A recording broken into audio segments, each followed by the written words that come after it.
I don't even know that this was on your radar, Jeff, but I wanted to mention it to you because it jumped off the page to me.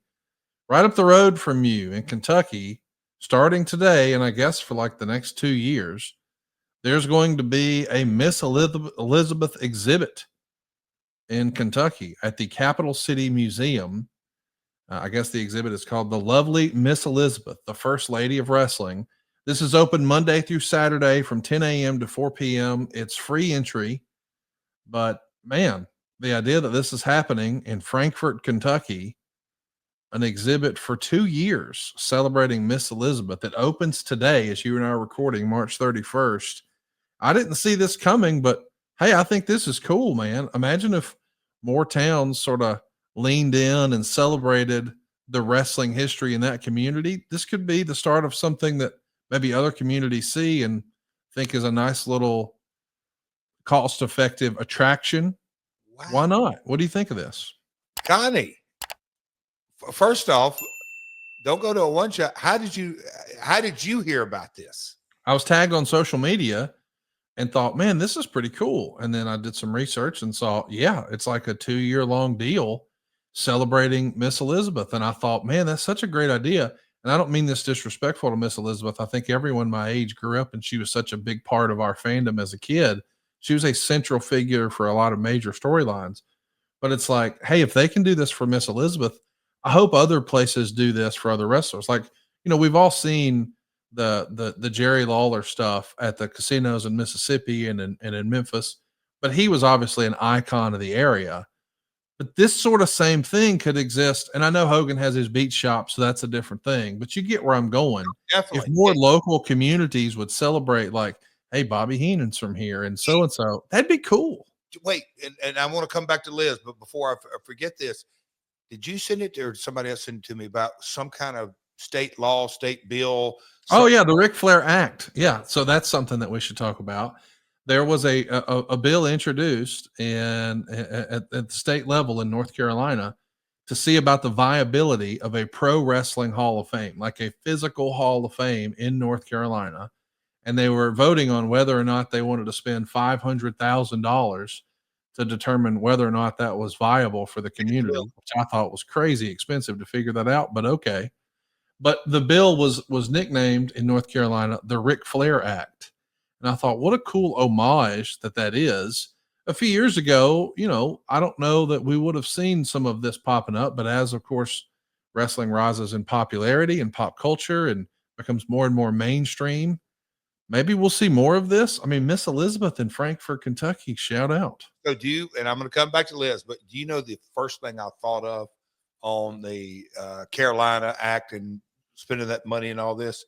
I sure hope, because look, me and you and like a lot of other people, I'd love to see this happen because there doesn't have to be just one all this, but they have the NASCAR Hall of Fame there. So is there a way to, what do you call it? Efficiencies? I mean, build another, I mean, there's some way to do it. There's a boatload of money, and I can't say it's the exact same fan base, but there is a crossover and it's kind of running. I mean, to me, yeah, I hope the folks are looking into having some way that may offend some NASCAR fans, but anyhow, maybe there's a way that you can have it where it takes the load off of Hall of Fame. I don't know, make it make sense some way. But the Liz thing, Frankfort, Kentucky, when I was looking at that, I was.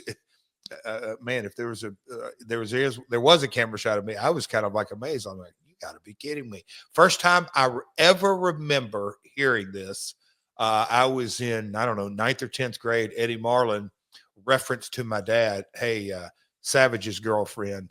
And that's what it was, Liz Hewitt. And obviously before she, broke into the business, but Randy, they'd make the towns, but Liz would be dropped off, and she would come and sit up, and her and Eddie Marlin had a very good relationship. Me and Liz talked about that in WCW, just how good Eddie was to her, because he'd always make sure, God, it's just a different era that they weren't necessarily seen together. And she just sat up in the back corner of the stands in high school gyms or arenas. It certainly didn't come in the dressing room by any stretch of the imagination, totally old school. And she'd sit up there and read a book before the show got started, and she would slip out right after Randy's match and go to the car and wait on him. So yeah, Liz Hewlett. And as time went on, and I can remember Eddie Marlin seeing her as Miss Elizabeth. He was just like, man, oh man, this girl's come a long way. She's right in the middle of the mega powers. Again, this is all kind of when I'm breaking in. So that's very, very cool. Great for the business. Happy for her. At her very core, she's just a good old Kentucky gal. So good stuff, man. I appreciate you bringing that up today.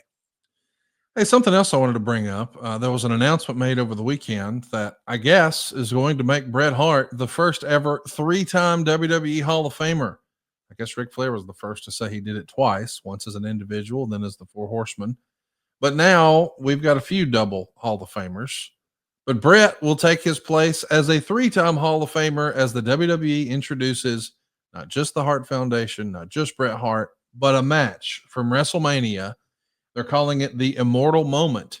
And I guess this will become a new category for the Hall of Fame for these major, I guess, matches, but they're calling it Immortal Moment. So maybe it's not just matches, but this is the first time that a match has been inducted into the WWE Hall of Fame. No surprise, Bret Hart and Stone Cold going to be there, going to be a part of this. This is the first match celebrated. It's all happening at the Fontainebleau. Of course, they're going to monetize it and sell tickets, and I'm sure it's going to be a fantastic presentation, but they're putting matches in now. How fun is that? It is. I'm just sitting here chuckling. I mean, it's an industry, it's a business, but you know, how they arrived at this match. Cause look, totally this match set a lot of things in so many motions. How do they arrive at this match? And I'm just trying to think, look, our business is so ego driven. Did this make anybody angry? Like, hey, my match should have been the first one. Hang on.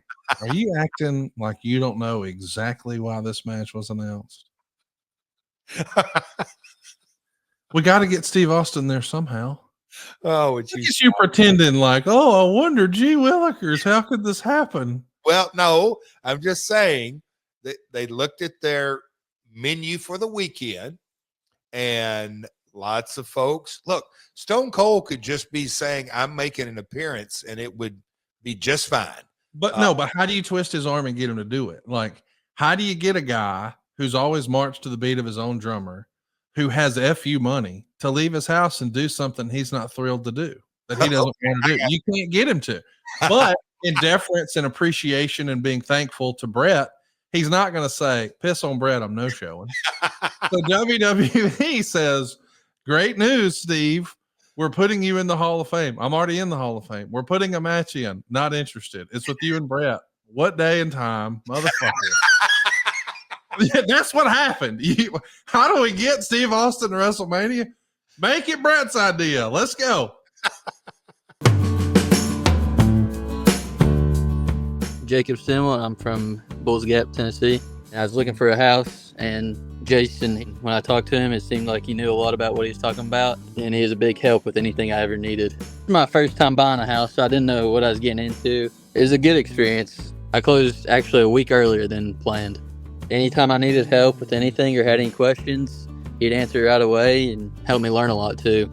I would gladly recommend anybody. Y'all are a big help, and if I ever go to buy a house again, I'd go with y'all again.